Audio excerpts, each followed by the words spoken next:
Hi, this is Scott Wilkinson, host of Home Theater Geeks. In episode 335, we present some of the best moments from the show in 2016. So stay tuned. Netcasts you love. From people you trust. This is Twit. Bandwidth for Home Theater Geeks is provided by CacheFly at CacheFly.com. This is Home Theater Geeks with Scott Wilkinson, episode 335 for December 29th, 2016. The best of Home Theater Geeks 2016. Hi there, Scott Wilkinson here, the Home Theater Geek and editor of avsforum.com. This week, we present clips from some of our best shows of 2016, so please enjoy these encore moments. And one of the things that was fresh in our minds that was really important at this CES in particular, and I've made note of it many times, is high dynamic range for video displays and for content.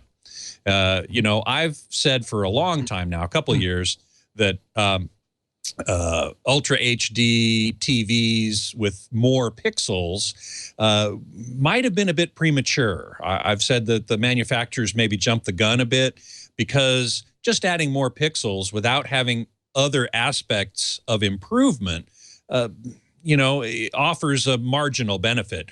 But now that we have high dynamic range, wide color gamut, the improvement is starting to really, really increase. And so I wanted to know what the the CTA has to say about that particular development at CES this year. Yeah, so you're correct. There has been this debate for a couple of years now about whether Ultra HD TVs were kind of chasing the right goal. But, in my mind, consumers crave better quality, and there are a number of ways that displays deliver that. Resolution's one. That happened to be one of the first things that TV manufacturers could do a really great job on with their own upscaling and just the panel technology that was available. And so what we see now is that the other kind of parameters, in particular high dynamic range, was what got a lot of coverage at the show and leading into the show, and wide color. But so I think those things go together. Now consumers will be able to get an even better combination of display characteristics. So the 4K Ultra HD TVs, CTA has a logo with a certification requirements for it that mandates the 3840 by 2160 resolution. And then others have added parameters for high dynamic range capability. So I think the bar is going up and quality is getting better for consumers from our perspective. Mm-hmm. We actually have a picture of that logo, and I wanted to ask you something about it too. It's graphic number one of the several that I sent up to there. There we go. That's the CTA's logo for 4K Ultra HD, and one question I have for you about that is, why did you include the term 4K with Ultra HD? Because as you know, they aren't precisely the same thing. You mentioned the resolution of Ultra HD, which is 3840 by 2160. 4K technically is 4096 by 2160.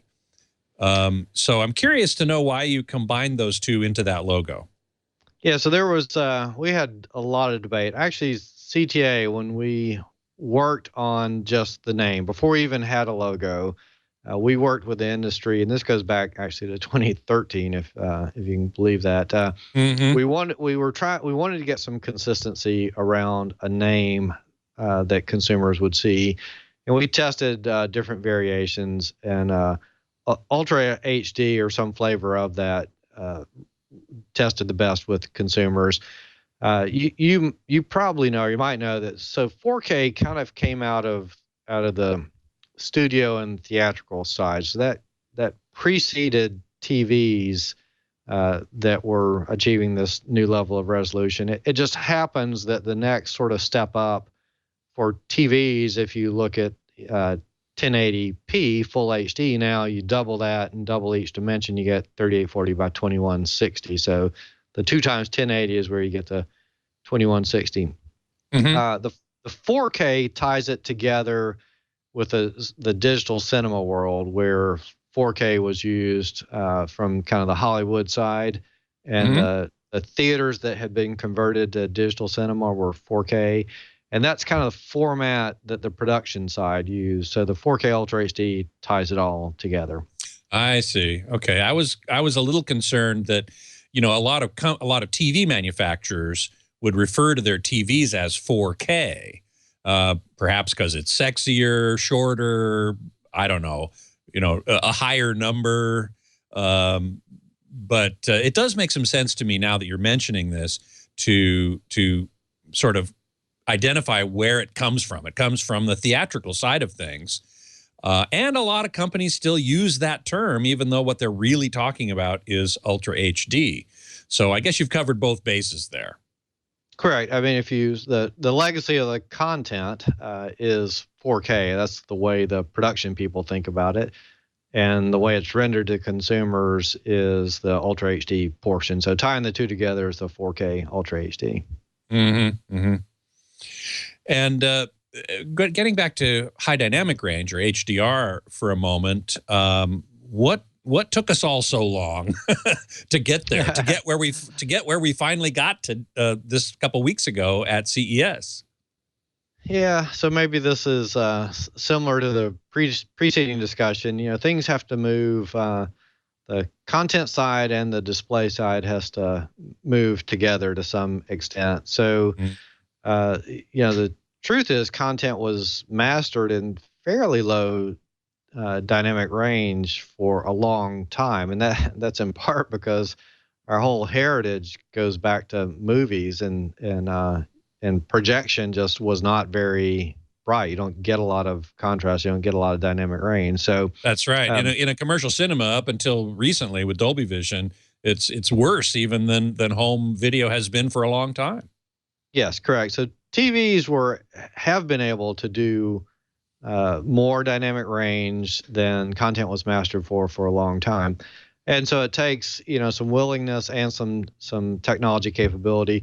And a lot of times what you're looking for is enough of a step up to be able to say something meaningful and show a difference to consumers. And so now, whereas things may have been mastered for what's called 100 nit, you know, which is just a brightness off the screen, the TVs are well above 500 nits. And so there's a lot of work.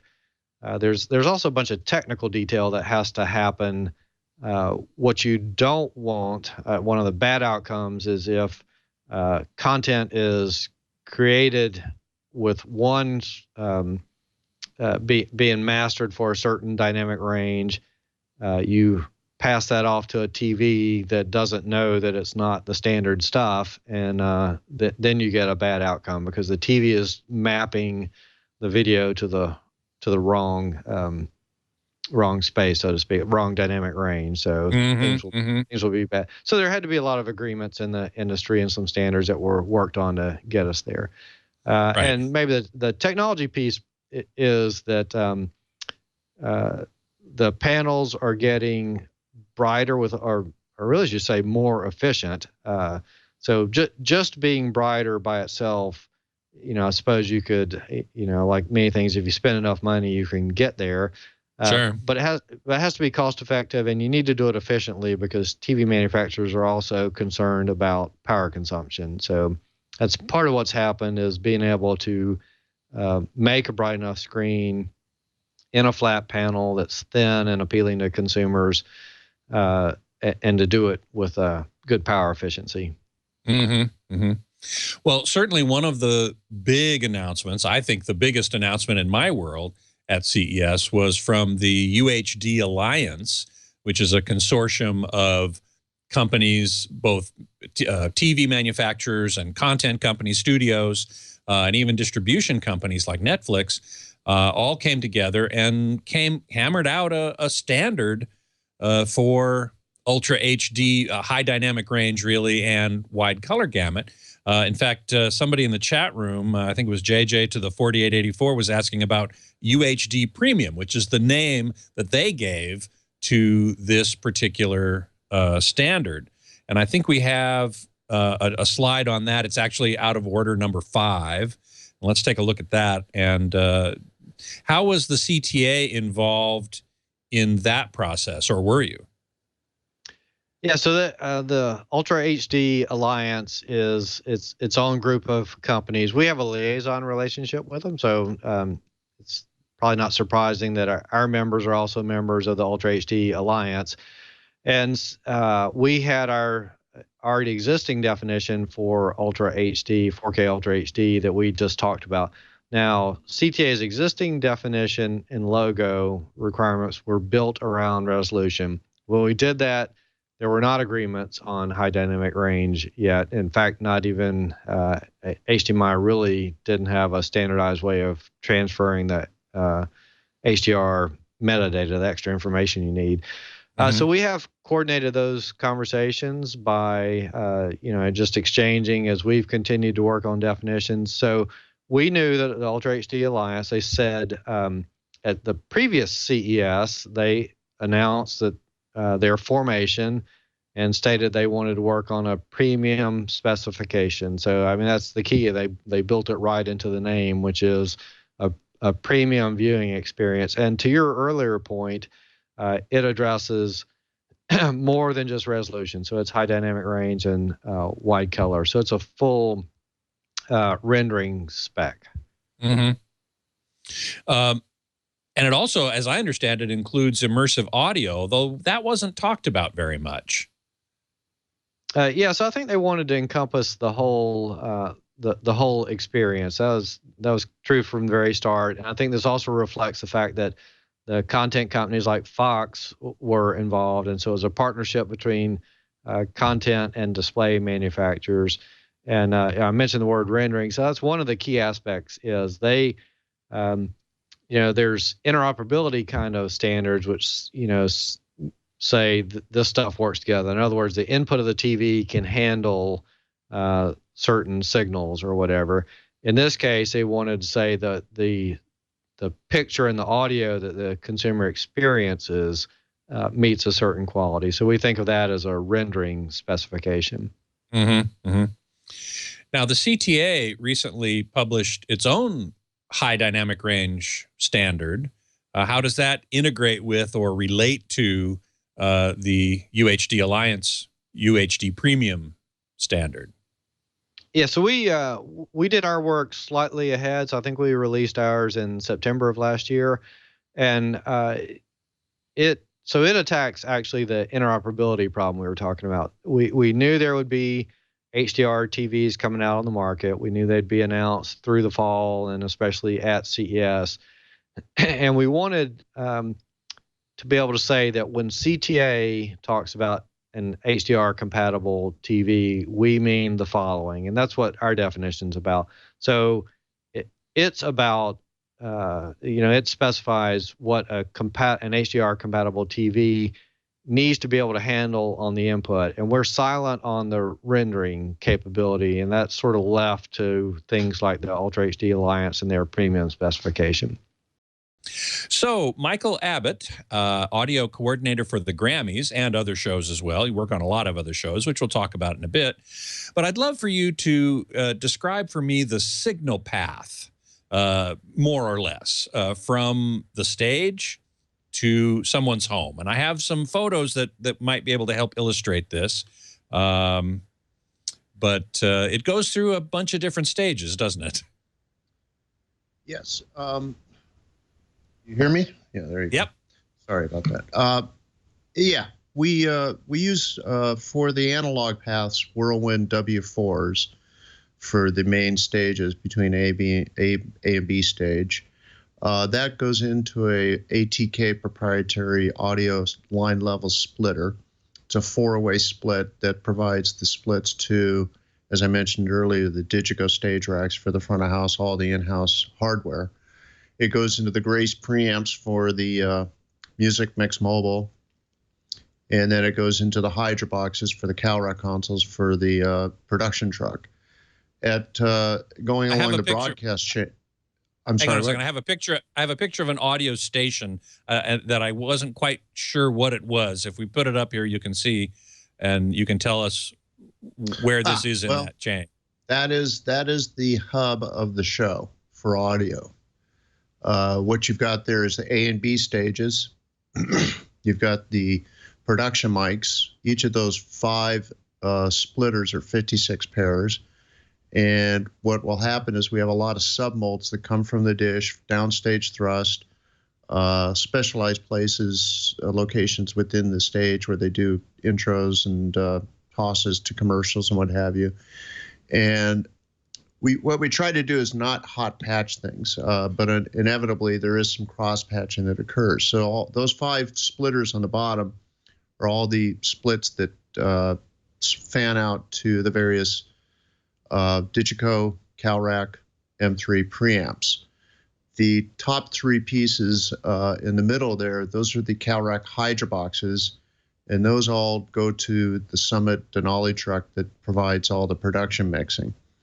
What's not shown there is a Grace Preamps workstation right behind there where a gentleman sets levels of performances as the preamps then feed up to the M3 trucks via MADI fiber. Mm-hmm. When it gets up to the M3 trucks, there's 2 trucks up there. We have our main broadcast truck. There's one of the 2, Eclipse and Horizon. And what they are is they're identical platforms in the interior, also the exterior. This year, for the first time, they had Lavo consoles put in that they were mixing on. And we have a picture of that. There it is. There you go. There you go. What they do is we'll take one truck, and that will receive the actual performance, and they'll be mixing the performance on. At the point when the rehearsal is finished, they will take the snapshot of that console, that scene, take it to the B truck, and they'll load it in there. They'll call up the Pro Tools record of that rehearsal segment, and they'll refine the mix with the mix engineers from the artist.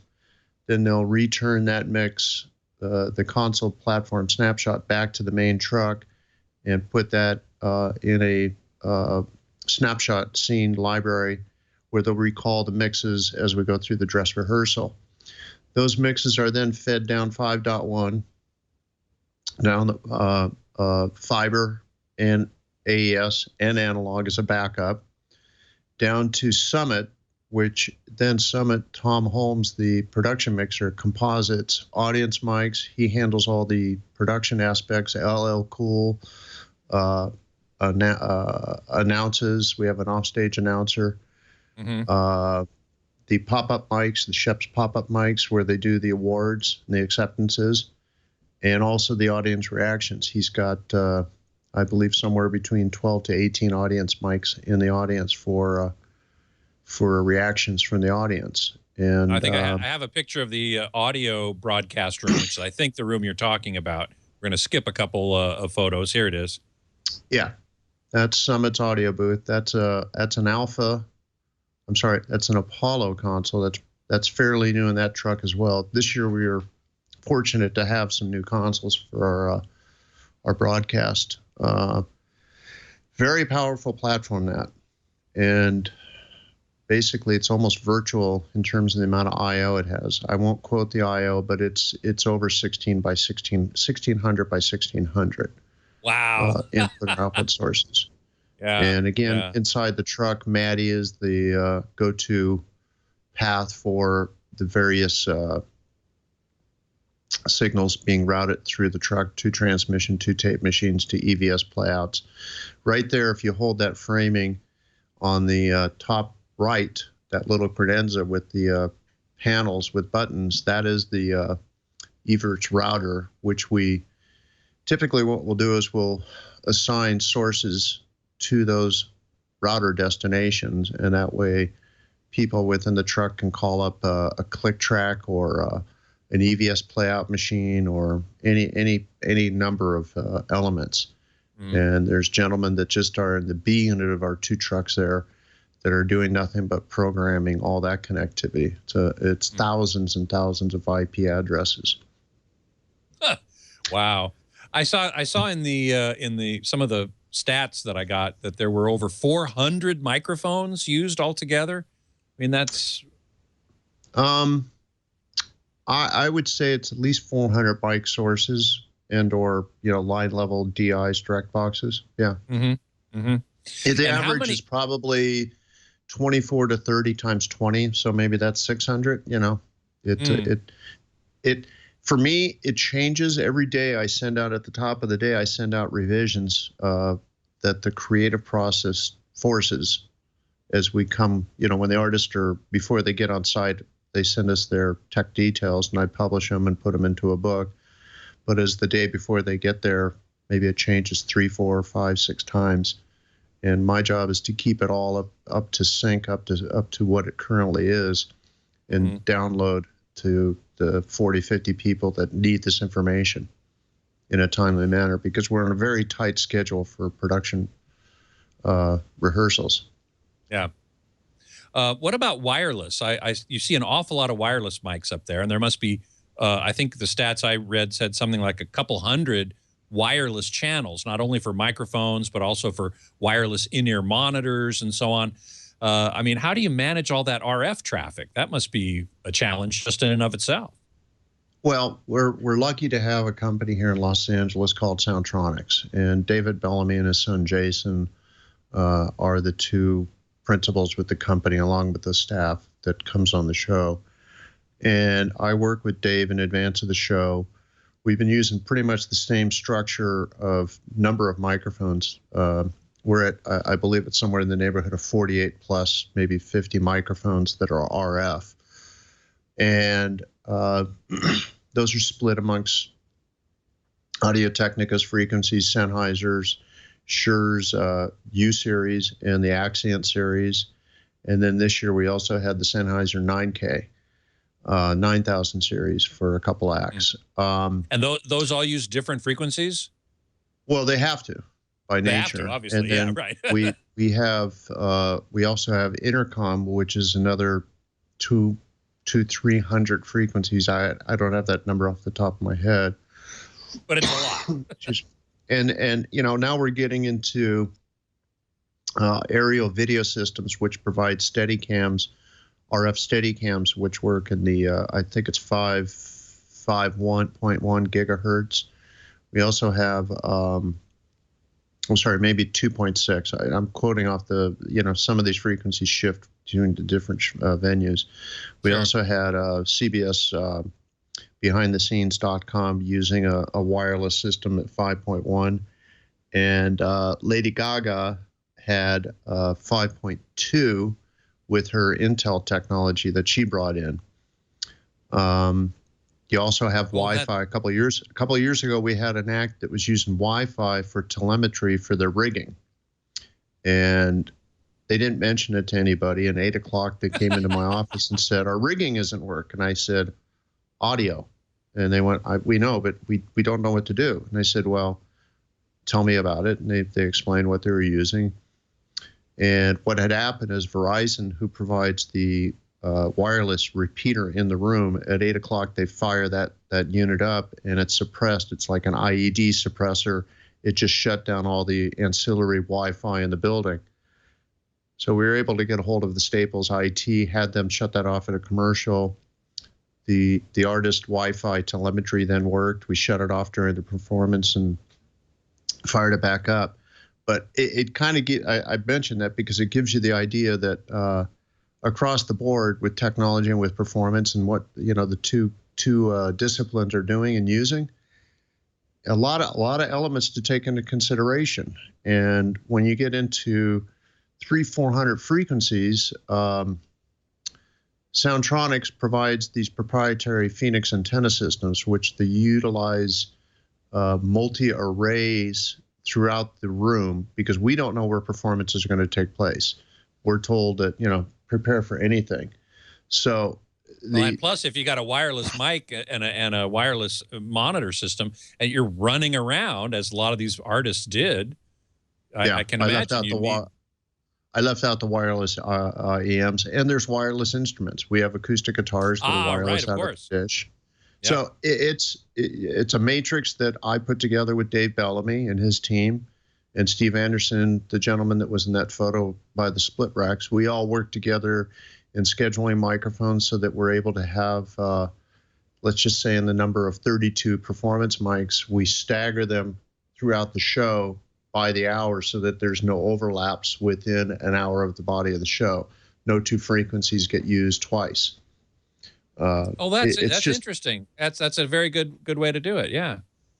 It's the only way we can do it. It's by necessity. But it requires a lot of pre-planning though to make sure that you don't get a collision. It's the entire show is, when we do these sequences with two performances, sometimes I inadvertently overlap inputs on a single split system.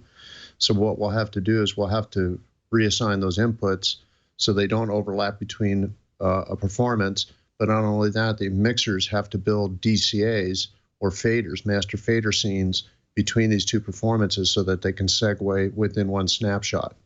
It's a lot of attention to detail. And like I said previously, all these guys have been doing this for several years.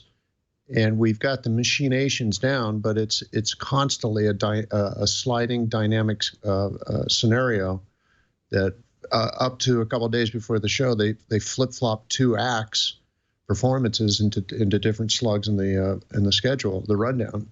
Boy, no kidding. And not to mention this year, Rihanna had to bail on her performance at the last minute because she was sick. Yeah. So that threw a monkey wrench into the works for you, didn't it? It was a last-second scramble. A lot of people listening to the director detail by voice instead of a rundown what we're going to do, the scenario. Yeah, it's fly by the seat of your pants and staying calm and not reacting. Just having a good plan is the only way you can take on one of these projects. Yeah. Let me finish up with the signal path. I got a couple more photos to show, and you can tell us where we're at. I have the main control room, which I think is one of the last places the signal passes through, right? Well, it's the audio and the video are all passing to a single point, and that's in the transmission, which is the B unit of that truck you're showing. At the back there, at the back of the room, or the far left-hand side is the audio booth that's adjacent to this control room.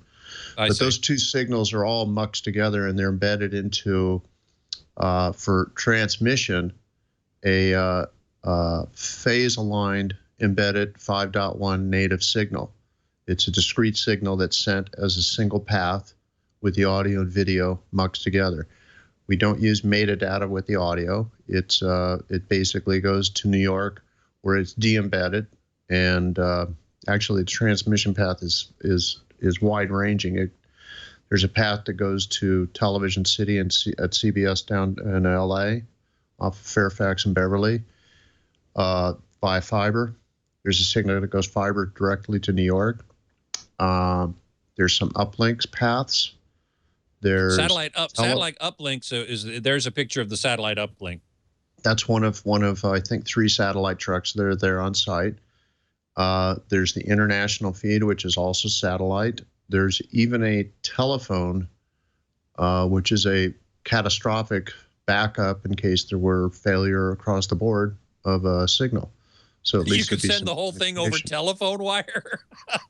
It's hard to believe that we still use telephone, but they send audio at least as an emergency backup. So you have tons of redundancy. You've got satellite, you've got fiber going different places, you've got the telephone. So yeah, you're prepared for just about anything.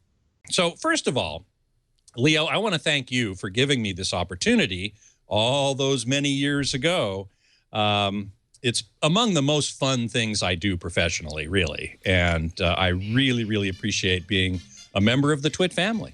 I'm trying to remember how did we meet? Do you remember? I do. I remember very well, in fact. And I wanted to, in fact, ask you if you remembered. It was CES of 2004. No. And Believe it or not. It was on the radio show, wasn't it? Yes, it was. And how did that come about? You were on, I think, my 3rd episode of the Tech Guys show.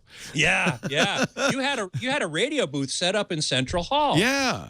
And I have a picture from that actually as well. I wanted to show people. That's number 2. That was a long time ago. We're talking 12 years ago. I know. You look the at same, that. but I look like a kid. It's nice. Yeah. So that's Dick. I hate to say it, but he knows me almost as long as you do. Yeah, I think so. So that was literally episode 3, or maybe 4, depending if it was Saturday or Sunday, of the Tech Guys show. And I'll tell you how old that is. You see that thing in front of me? Yeah. In the old days, before smartphones, we used to use these things called daytimers. That is a Franklin planner. Oh, my word. And if you really zoom in, if you look at the right kind of gutter of that planner, that's my phone. It has a circular dial on it. Can you see that? Is that like the old iPac thing? What is that? No, it's before smartphones. Remember, this is 2004. That was, I'm trying to remember, I think it was a Nokia. And I don't know if you could zoom on the down right zoom center enhance zoom Zener enhance. There it is. And that was the smartphone I was using. So that really dates that. It's so funny when you see old movies like 5 years ago and they have old movies of 5 years ago. Yeah, and they have old phones. That is an old phone, but that's also my Franklin planner, which tells you how long ago that was. You know, I used to keep a paper planner as well, and boy, when smartphones came out and you could keep your calendar on your phone, that to me was one of the killer apps, as we call them. You know, yeah, really amazing. Yeah. Really amazing. I'm glad you have that picture. I forgot about that. That's great. Here's the story actually of how we met. It was CES 2004. I was walking down the corridor there. I said, "Please, I need a guest." No. I was walking down the corridor, the upper level there in the of the grand concourse between the North Hall and the Central Hall of the Convention Center. And here you walking the other way.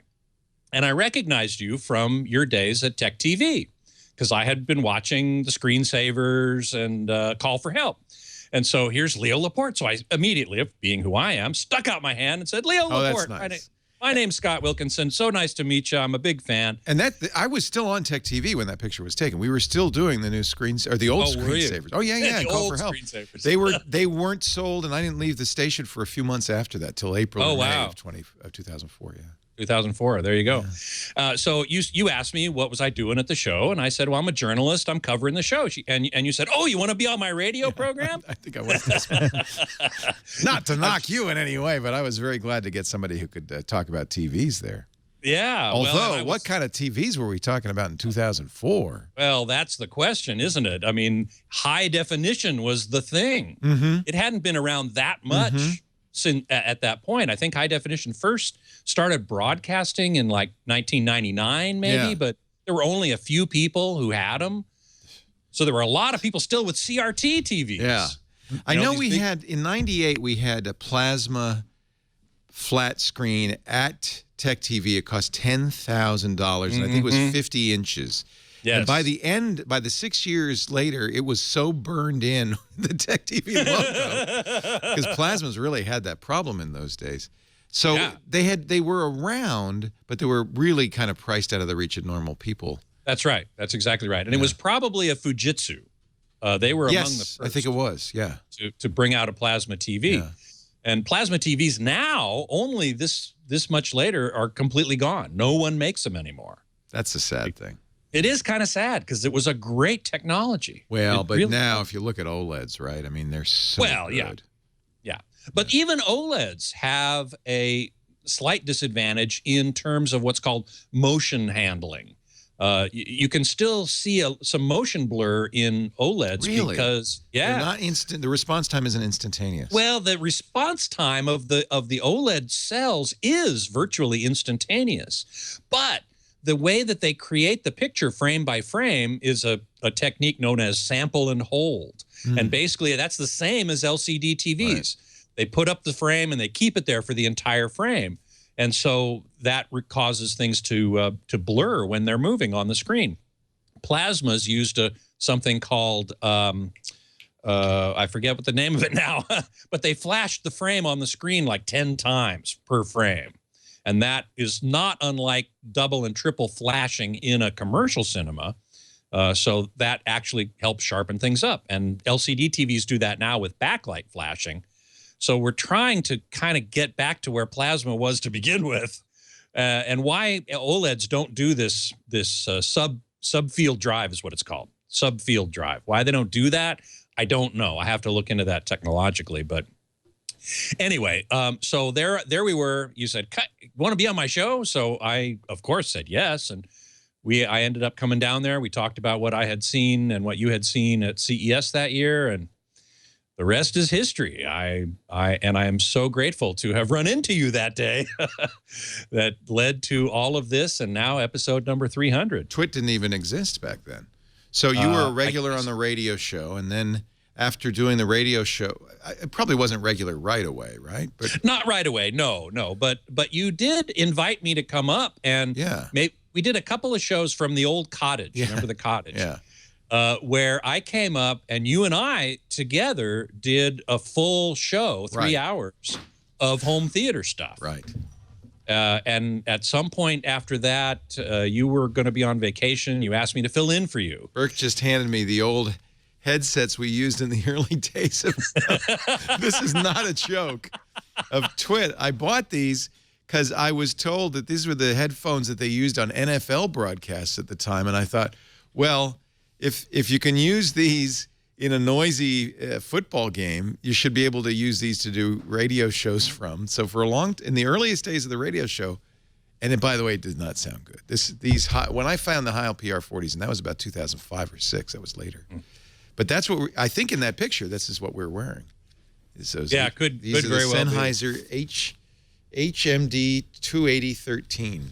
Mm-hmm. Yeah. Yeah, there you go. That's it. Big and clunky. Look, there you are. You're wearing it. Horrible. Yeah, we did the first podcast with these, too. I had about 20 of them. Mm-hmm. Yeah. Well, now we're using these beautiful Heil microphones. Much nicer. Yeah. I've got the Heil ProSet 3 headphones that I'm still using to this day because they really sound great and they're very comfortable. We send Heils now to everybody. Dick, you've got a Heil, right? I do. Yeah. It really makes a big difference in terms of sound. Yeah, it really does. I agree.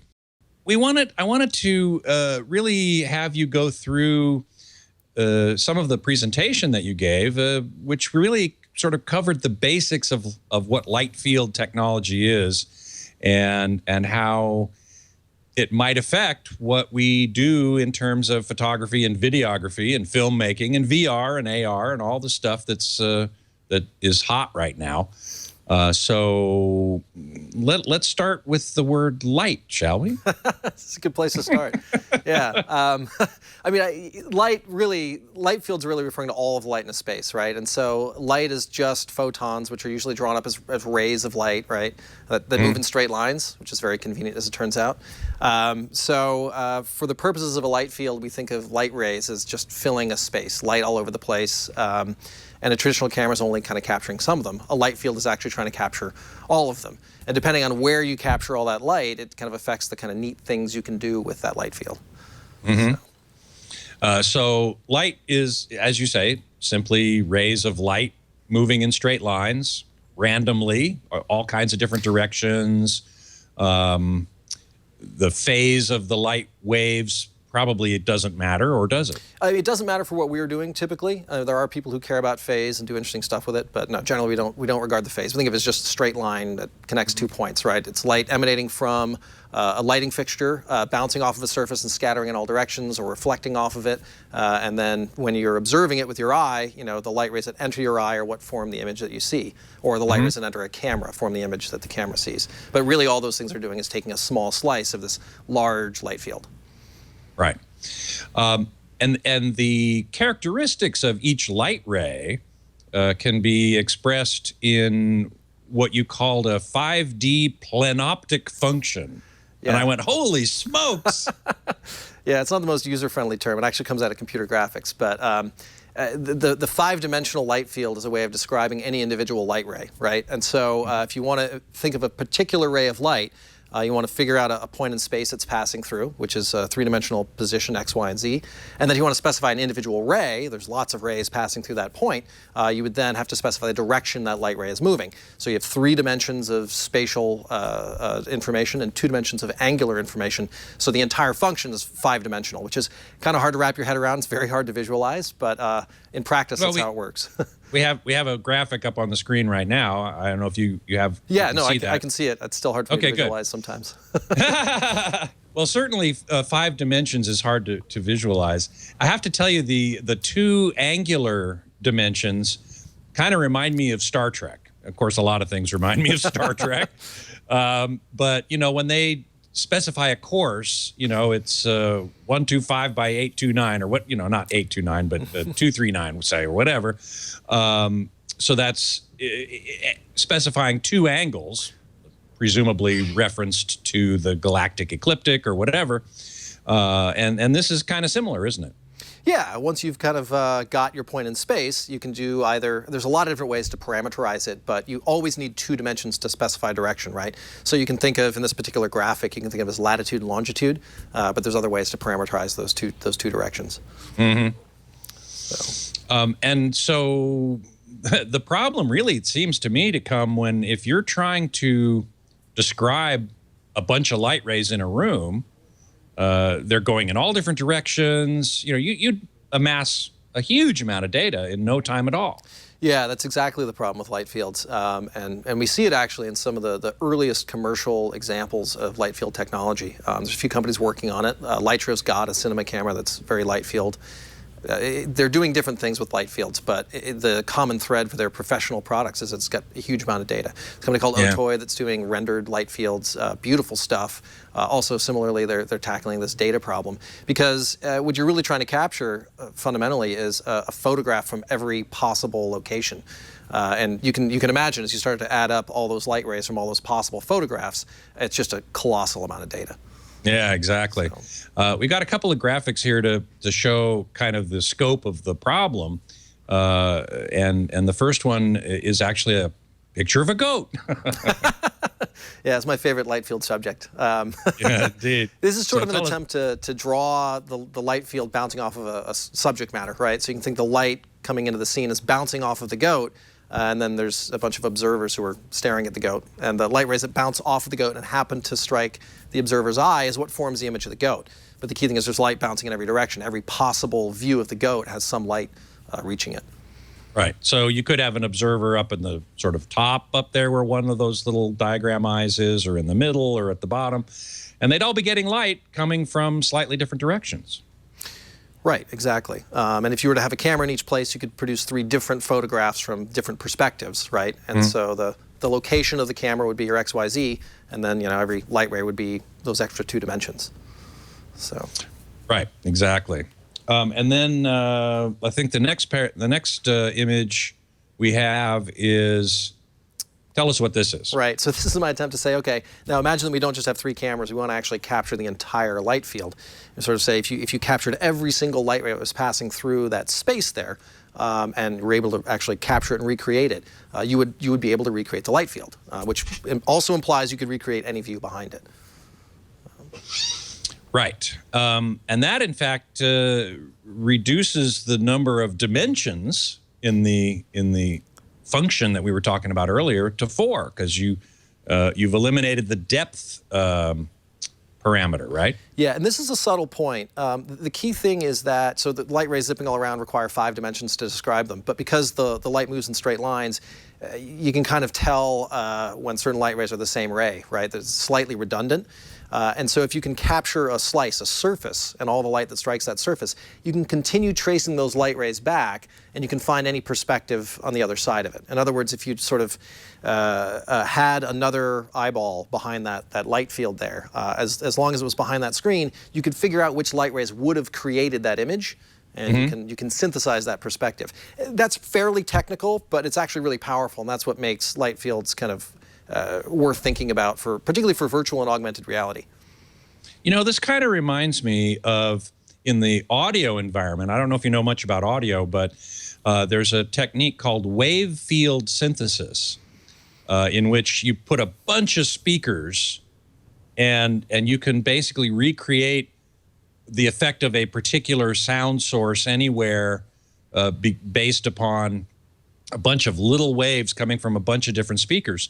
And the EOSono system was based on that, and it was based in large part on the work by Dutch astronomer Christian Huygens back in the 17th century. Does this go back that far? Well, certainly. So there's a lot of related techniques, and that I'm not familiar with that technology in particular. But what it sounds like is essentially, if you have a series of discrete points and you can control what they're emitting, you can synthesize an entire wavefront. And that's functionally very similar to this idea of trying to capture a light field, only instead of thinking of it as rays, you think of it as waves. There's an analogous technique in radar to do synthetic aperture radar, where you take a series of samples and you can figure out what the wavefront was that was incident on them. These are all kind of correlated. They're all very related. In practice, light has a lot of different properties than radar and than sound does. So it's got its own particular problems. But yeah, these are very, very similar ideas. So I'm talking with Terrence Huntington, who is a film composer and who in fact composed the new theme music for this very show, Home Theater Geeks. In fact, here it is.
Yeah, man. Very cinematic, which is exactly what this show needs, since we often talk about movies and cinema. So fantastic job. Thank you so much for doing that. You're so welcome. And this is kind of funny, and you're going to laugh, is actually, you know, the style of this music is towards you, Scott. It's actually shaped to your personality. No kidding, really? No, I do that. I do actually write to people on the screen. I can feel their energy, whatever you want to call it. Doesn't matter. But yeah. I look at it in retrospect and say, yeah, that is awesome. It totally fits Scott and his show. It's totally cool. Wow. Wow. Yeah. So I was going to ask you sort of what inspired you. How did you come up with this music? And you've just given me the answer right there. Well, yeah. And also I wanted to, you know, personally thank you guys, ABS guys. Most of you guys are cool. Twit guy. You know, I've been a member since '99 on the ABS forum, and I just feel like it was pay it forward. You know, I've learned so much about home theater and the science of it, and I really feel that I could give back. You know, just using the skills. You know, and there you go. Well, I really appreciate it, and so does a lot of the audience. Terry Kay says, that's a lot to live up to. Well, and I agree. And Beatmaster says, yes, it's very uplifting. Like I hope I am. So that's fantastic. Just wonderful. Oh, and Scott, there's actually a 20-second clip, which is actually the end cap for the music that I did. And it's the same at the beginning, but it actually has a much bombastic ending, like when you say geek out at the end. So let's see if we can hear that. Let's hear it.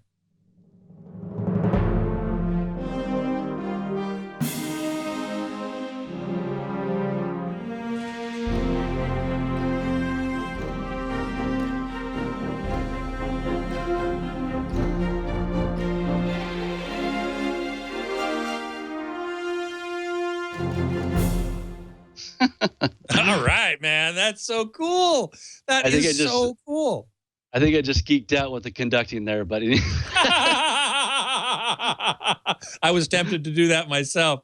Yeah, no, that does it. It has a wonderful lift to it. you know, sort of a send you off singing kind of thing. So I thank you for that. That's beautiful. Yeah, thank you very much. But let's start with just a basic primer on what quantum dots are and why they are so applicable to TVs and displays. Yeah, so sure, I'm happy to talk about that. So quantum dots are basically semiconductor material. They're compound semiconductors, but it doesn't matter that there are more than one element in them. Let's just take silicon for a moment. It doesn't matter whether you have a brick of silicon or a wafer that's large or small. Silicon always has the same properties until you get it to be the piece of silicon that you're studying is so small, it's on the order of the size of an atom, or groups of atoms. Then the properties change; they become quantized, and that happens for silicon. That happens for any other semiconductor material, and that's the property that quantum dots use in creating their very unique optical properties. We make them small, but we make them all uniformly sized, and then they have the same property. They emit light at a very particular color. That's what we're taking advantage of. Let's take a look at graphic number 1 to sort of show the size scale that we're talking about. Yeah, and you can see, I like to think of quantum dots as being about the size of a protein, which is a large molecule, but it's a molecule. It's not any bigger than that. And you can see on this scale, which is, these are decades or factors of 10 differences between each entry there. And you can see otherwise known as a logarithmic scale. Correct.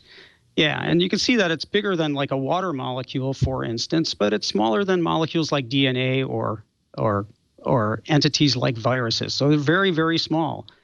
And the interesting thing about quantum dots is the optical properties depend on exactly what size they are. So in the picture, in this graphic, you see 2 different sizes of quantum dots. Those will have different optical properties. The larger ones, for instance, if they emit visible light, will emit red light, very discrete red light. The smaller ones will emit blue light or some higher energy wavelength, like blue or green. Or green or something like that. Correct. And so you can make these whatever size you want. You can carefully control the size and thus carefully control the color. That's what you need in a display, is very carefully defined colors. Right. And we see in number 2, graphic number 2, we'll be able to see a little bit about what that means. So tell us a little bit more about what we're seeing here. Yeah. So what we've been doing for the last decade or so is figuring out the best way to make quantum dots such that they're very uniformly, very uniform in size. So you can see that across, moving from left to right, you see that the quantum dots are varying in size from, say, 1 nanometer up to 3 nanometers. It's really important that if you're making 1 nanometer particles and you want them to emit blue light, say at 500 nanometers, that they're all one nanometer in size. There are no 1.5 nanometer particles mixed in with it.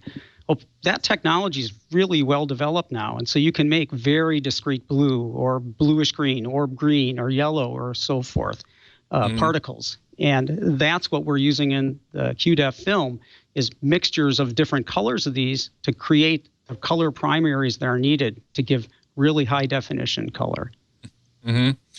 Chumley and Emily the Strange in the chat room are both asking the same question. These are called quantum dots. Do they really have something specific to do with quantum physics? Yes, absolutely. The reason that the properties are different for those different sized particles is a direct consequence of quantum mechanics. Because the energy of the excited state, which is what has occurred when a quantum dot absorbs light, is different in energy because of the size of the particle. That's quantum physics. If the particle is larger, doesn't matter whether you have, as I mentioned earlier, whether you have a large wafer or a small wafer of silicon, it has the same properties. It's only in this quantized size regime where the color actually changes and the energies change. So one of the questions that arises out of that for me is, how efficient are they? I mean, in the last diagram, number 2, we saw that basically blue light comes in each case. And this is kind of an important point. I want to make sure we understand. You send blue light, it reaches the quantum dot absorbs it, I assume, some number of photons, and then emits another photon or more at a different wavelength. And my question is, how efficient is that transformation? There's got to be some loss of energy. There is. There are two losses. One is the loss of energy that's just gone, and some fraction of the light is just not re-emitted, and that's very small. So the typical quantum efficiencies for the quantum dots are over 90%. So most of every photon that's emitted is re-emitted for the most part. But then there's also an energy loss. So blue light is more energetic than red or green light, for instance. And so there's also some thermal loss that occurs with every photon that's absorbed and re-emitted. But that's pretty small. And yeah. Go ahead. Yeah. And so what I was going to say is, and it's really important to understand that this has implications. That diagram has implications for the construction of the television. So instead of a white backlight with QDEF, you're using a blue light because you're trying to excite all the different colors of quantum dots, equally. And so the blue light excites both red and green quantum dots to give you then a triluminous backlight, which some of the blue light comes through the QDEF sheet, some of it's emitted as green light, some of it's emitted as red light. Is it only blue light that will stimulate the quantum dots to emit whatever wavelength? Or can it be other colors? Could be other colors, but it has to be higher energy. And so if you remember the electromagnetic spectrum, the blue is the highest energy visible light. Well, violet is has higher energy. But anything higher than the emitted light can be used to excite quantum dots. Got it.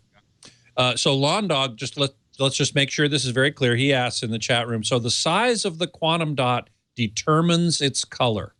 That is correct. Yeah, and the range for typical quantum dots is somewhere between 1 and 6 nanometers. So they're very, very small, even the large ones. Beatmaster's asking, how durable is quantum dot? Are these quantum dots? What is their expected lifespan? Yeah, that's interesting. Early days, they're interesting constructs. The quantum dots are core shell materials. So they're one semiconductor material with another one on the surrounding it, basically. And I didn't plan to get into this, but that's what really has afforded the stability and the optical properties that people expect out of these materials. I can tell you that, display makers expect 30,000 hours actual lifetime without, perceptible change in the emission, and quantum dots easily meet that requirement.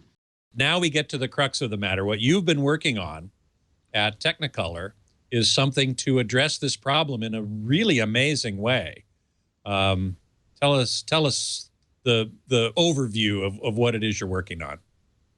Right. So the idea was, could we come up with a medium that would be able to store movies for a very long time? So the medium itself would be very long-lasting and wouldn't have this issue of technology change that we discussed with the floppy disk example, where in 10 years or 20 years or 100 years, we cannot read it anymore because the technology has changed. So we wanted a support that is very long-lasting, that can be read today in 100 years, in 100,000 years.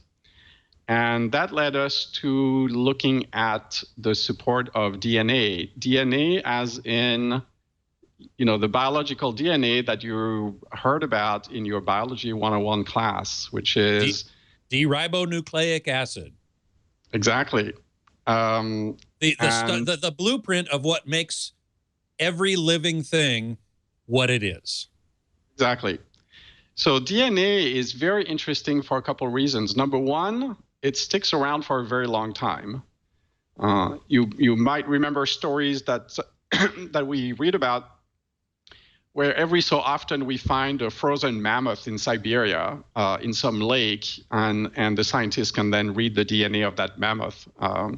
And these mammoths are typically 10 to 60,000 years old. So DNA, even after 10,000 years, can be read very easily. So it's a very long-lasting type of support, number one. Number two, it's easy to read DNA in the sense that your body has DNA. Everybody in the audience has a body that has DNA.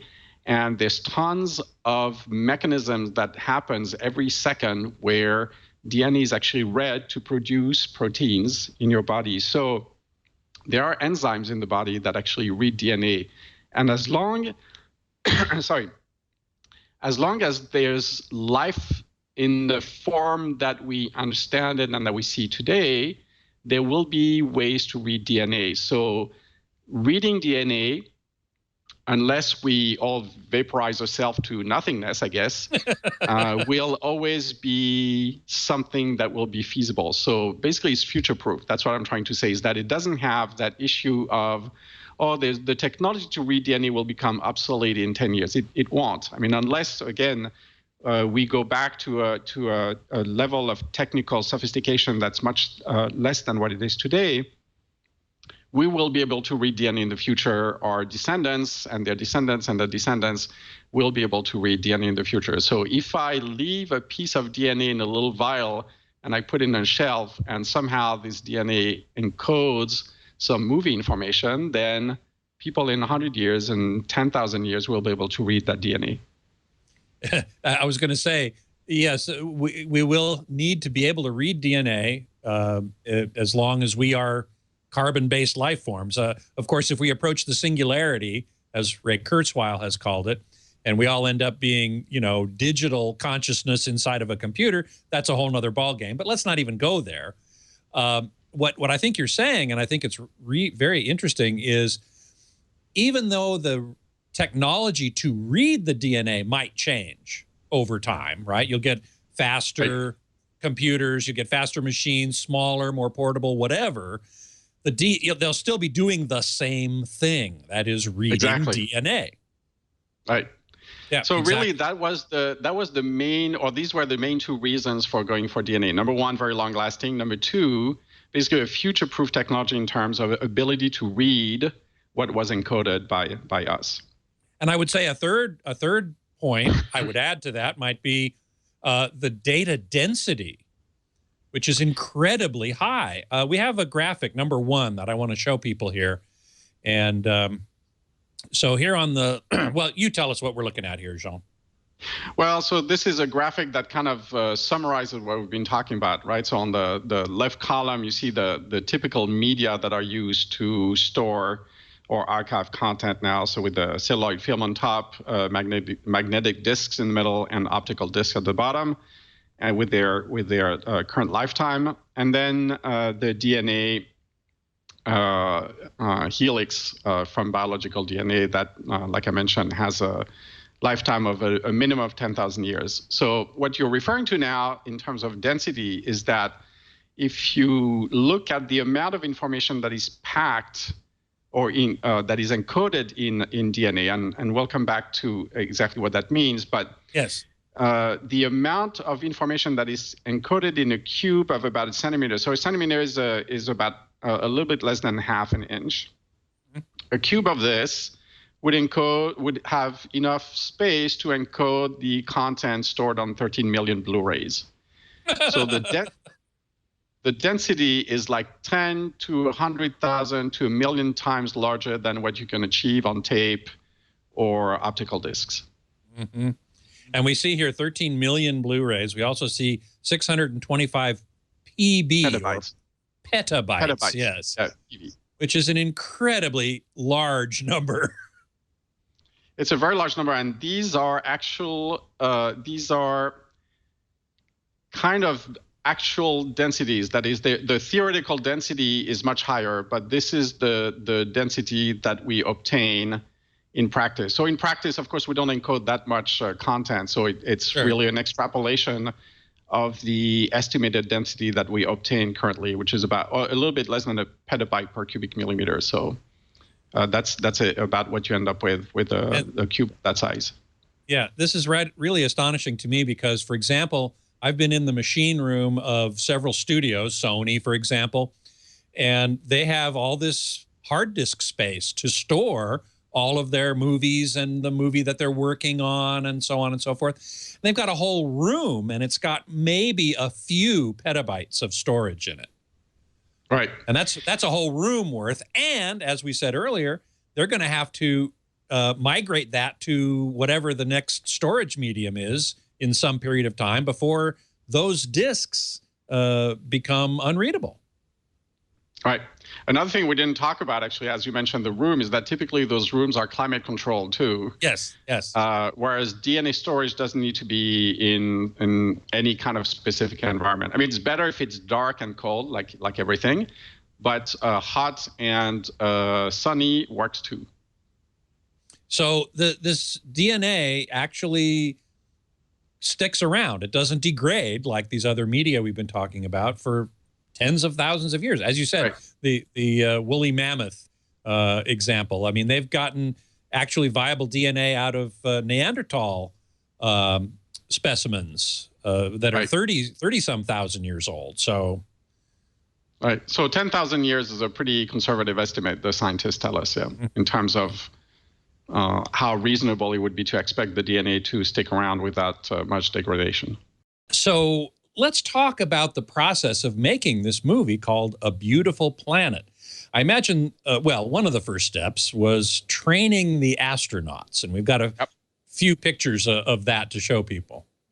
Yep, training the astronauts was part of my job. I tell everybody I'm the only DP in the world that has to train his first unit how to make a movie. This is was Barry Wilmore working with us at the Johnson Space Center. Butch was our very first crew member. He got it out of the box and got to use it first. So he got some amazing images for us. That's Tony Myers, the director in the background. The director of the movie, you mean? The movie, yeah. And me there with my mouth open. Okay, if we go to the next one, here's you with another of the astronauts. Right, that's Scott Kelly. Scott's been a year up in space. He was that guy. Was that guy? Yeah, that guy. So Scott shot some of the stuff for us. He's featured in the movie, and he's a good guy. He got some interesting images. I found it interesting. I saw that I've been reading Chris Hadwell's book, An Astronaut's Guide to Life on Earth. Oh, yeah. And he talks about his training as an astronaut and how he had to train to become a geologist or some other professions. And he had to sort of be good enough. But that's much easier, much better to do than training a top flight geologist, for example, to be an astronaut. So you're doing something like that here. You're training these astronauts to be cinematographers, filmmakers. Yeah. They're technically they're great. I mean, they pick up things really quick. It's the aesthetics of filmmaking that usually takes a little bit longer. But once they shoot something and we go and show it to them on an IMAX screen, they get the idea of how it works, and they're quick learners. And I'm sure that's true. Once they decide they're going to do something, they do it right. And so we've never had any issues. I've trained 150, I think, crew for 22 or 23 space shuttle flights. And wow. Now, these two pictures are in a conference room. I guess you're sort of familiarizing them with the cameras. Next couple of shots are, I believe, in simulators. Right. That's in one of the simulators. That's one of the space station simulators at the Johnson Space Center. We take them in there and just to make them, get used to working in the area, the confines they will be in on orbit, and let them shoot film or shoot digital now. And like I said, we take them and take what they shot and put them in a theater and let them see it up on the big screen. One of the groups came in with complete with a storyboard and a script and props to shoot their test footage with. So, wow. I said, okay, well, these guys will be all right. Now, this picture I thought was pretty interesting. It's you and Scott, I guess, working with someone, a model there in the simulator. Actually, that's Scott's girlfriend, and she worked the public affairs office at Johnson. So she came in to be our actress for the day. She looks a little nervous to me in that photograph. I thought that was pretty funny. So tell us the cameras that we see in these photos and that you used in the shoot. Well, this one is the Canon C500. It's a 4K imaging system. We use Canon zoom lenses as well as a Arri Master Prime 12 mil prime. We recorded onto the Codex onboard S recorder. You see it there. The little gray things above the IMAX name inside the machine there is the data pack.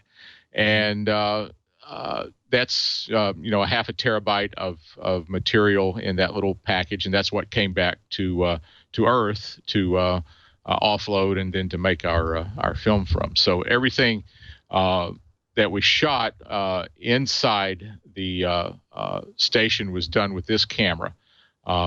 It's at a 16:9 aspect ratio, and we didn't blow it up to the full 1:4:3 aspect ratio of the IMAX screens, just because we didn't feel that we needed to, and we were real worried about cutting the sides off the thing and blowing it up. So we basically sort of letterboxed it in. Nobody really notices it, but that's what we did with the camera. And Creamy Corncob in the chat room is asking, what in the world does such a camera cost?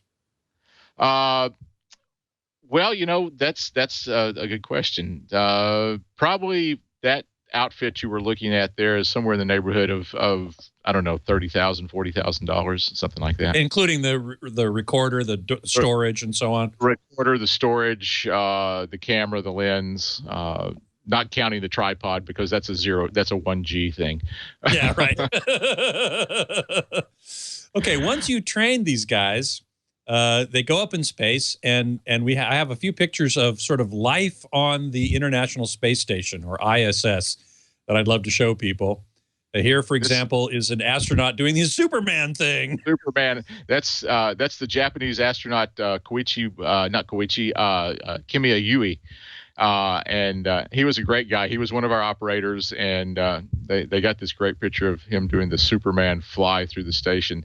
It's one of the things they do to pass time is they see how far they can fly without, make it through the hatch without crashing into things, and yeah. And everybody asked me, why do we have all the IMAX stickers all over everything? Well, I say it's because we can find the stuff whenever it gets lost. It looks pretty cluttered in there. It's a little cluttered, and this is on a neat day, I think. There's another picture of him playing with fruit, which I thought was really hilarious. Yeah, this is actually a shot like this is in the movie. And it's really fun to see him. He takes all these out of a plastic bag, and then he has to corral them like herding cats back into the bag. And it's a pretty good shot. They have fun up there occasionally. Yeah, I'm sure they do. And the next one, I forget what it is, number 7. Here, this is very interesting. Tell us about this.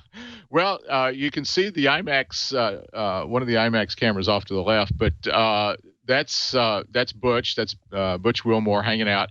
And there's a few still cameras on the wall there next to him. I thought that was amazing, looking at this picture and all those still cameras with those huge lenses.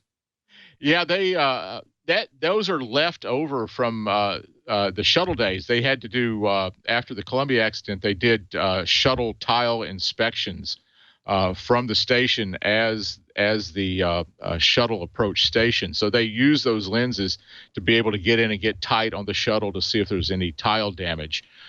So that's what they are there for. And then they've always had a lot of still cameras on board, and it's great. My friend Marcia Ivins was one of the ones, an astronaut, and she pushed to get a digital system onto space station so they could continually downlink their images that they shot. And it was because of her that they have all this digital imaging capability on board now. And so she's responsible for most of that mess. Okay, the next few pictures are actually the C500, the camera that you used in the space station. So tell us what we're looking at here. This is Butch, and this is the first day that they got the camera out of the bag. He pulled it out, put it together, and sent this picture down of smiling. I've got the toy out. Let's go to work. And he was ready to get going. He did a few shots that I think you wrote Academy Award acceptance speeches for. So he was real proud of some of the things he shot, as well he should be. And sure. I amazed. love having these guys. You know, they're amazed great. that they had enough time. The Well, astronauts, who I'm sure they're every moment of their day is planned. I'm surprised they had enough time to do this. You're absolutely correct. Every moment of their day is planned. And when we started this out, the people that dole out the minutes and seconds said, "You're never going to get enough time to shoot your movie. We'll give you, 20 hours over an increment," and an increment was like 4 months. So like 20 hours of filmmaking over 4 months. That's not much. But these guys would grab the camera in their off days, their off times, and shoot this stuff. They did it on their own time. And that shows you how dedicated they were to the film. Yeah, no kidding. So in other words, the astronauts all have, some of their time is categorized or identified as off time, where they have time to themselves. Yep, I think they have a 12 or 14-hour workday, and then excuse me, then they they have time off at the end of the day, the beginning of the day, but they also get Saturdays or Sundays or Mondays off, depending on how the schedule flows. Yeah, they get something of a weekend anyway. Let's go on to the next picture here of cameras on the ISS. This is one of our other operators. This is Terry Verts. Terry was our number 2 operator. He came along as second in line. Did a lot of the shooting. And again, he's got the C500 there. I don't know if we have any of the other camera. We shot with a. I'll get all my astronauts in here. This is Kjell Lindgren. He batted cleanup for us. All the easy stuff had been shot. Kjell was our last guy up there, and he had all the hard stuff, but he got it all. I see he's wearing a pair of Bose headphones as well. Yeah, a pair of Bose headphones on. They fly their own music, so they can have their own personal music. So if they have headphones on, they can cut out. It's very noisy on the space station. Lots of fans, circulating the air. Experiments, have to keep cool. You don't have convection cooling in space. So heat doesn't rise. You have to blow it away from the from whatever your piece of hardware. So there's lots of fans on things. So it's very noisy. So the noise canceling headsets come in to make your listening pleasure more enjoyable. Sure. Well, I guess it sort of doesn't matter for the film because you're probably not using any of the audio, much of it anyway, from the space station. Well, for the interior scenes, we did. We used a lot of the audio that was recorded live as they shot. And excuse me, you get a lot of candid comments. I mean, with film running through the camera at 1,000 feet every 3 minutes, you didn't have the luxury to do interviews, man on the street interviews, or just stick the camera in the guy's face and say, "What are you doing?" With digital, we were able to do that, and we were able to run 10, 15, 20 minutes at a time and just let these guys be themselves in front of the camera, rather than having the 90-pound giant going like a gangbusters over their shoulder running film through it. Yeah. So that was one of the other big advantages of shooting film for this digital, you mean? Yeah, or shooting digital for this particular film. Yeah. Moving on to the next picture, I think I have a series of pictures here showing the camera kind of affixed to one of the portholes or windows. Right.